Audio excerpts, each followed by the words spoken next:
Yep. Learn to survive.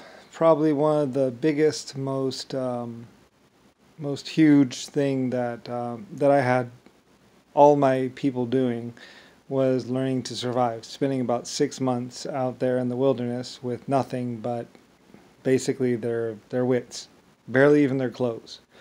I didn't require people to do this in freezing cold conditions, though. Mostly temperate regions, basically. Places with bamboo and that kind of stuff. Pretty much, I ordered people to be sent out there.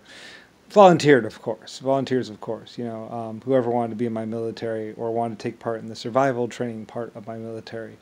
Um, Basically, from way, way back there in time or whenever, was basically learning to survive like the ancestors. It was something that I believe the Indians did. A lot of different groups did. Is that they would venture out and go learn to survive in the wilderness.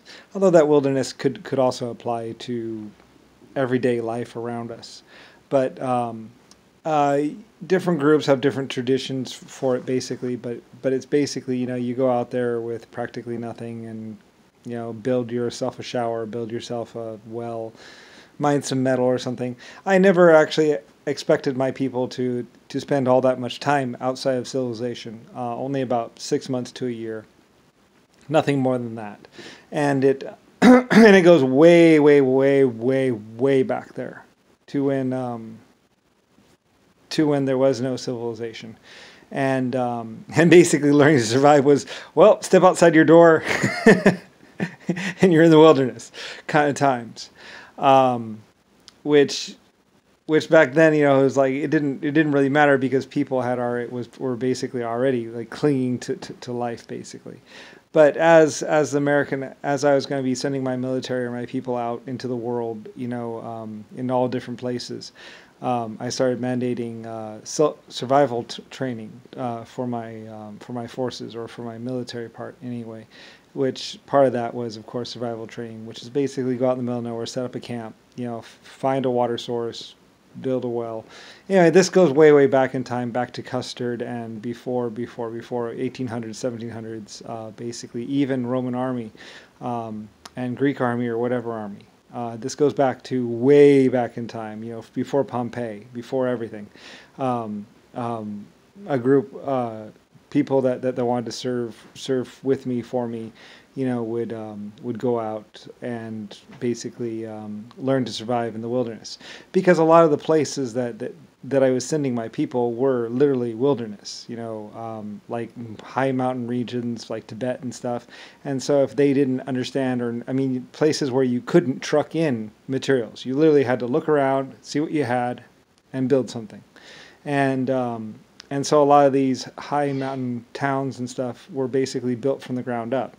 Pretty much started out as survival camps, and then got more and more advanced as time goes on, because stuff couldn't be flown in or driven in. It had to be. A lot of these places were like over huge streams. In like thousands of feet into the mountains, and materials back then couldn't be expected to be taken to them. They had to just build it where they were, which included mining and all that other stuff.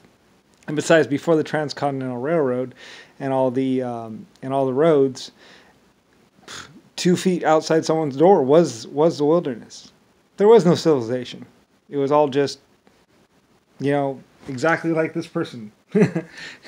Many, many moons later, many years later, yes, we have a civilization, but we didn't always have this. And so way back in then, I mean, we were originally we were building civilization, or building roads and stuff. And so I had to mandate that my people go out into the wilderness, and it's something I carried through to the modern day. Many Marines, many Navy SEALs, they are survivalists as well. They can build their own little encampment and basically survive. They don't need supplies. You just send send a person out there. A couple weeks later, there's a small town there, encampment, and it's like, all right, cool, great work. Um, so I mean, it's something that the armed forces were doing probably in the 1950s or 1900s, and long before that. And I always felt that it would instill an appreciation of of civilization when they got back, and and many actually decided to stay in their little wilderness camps. Or they would meet local populations, local people, and they would build stuff and stuff. So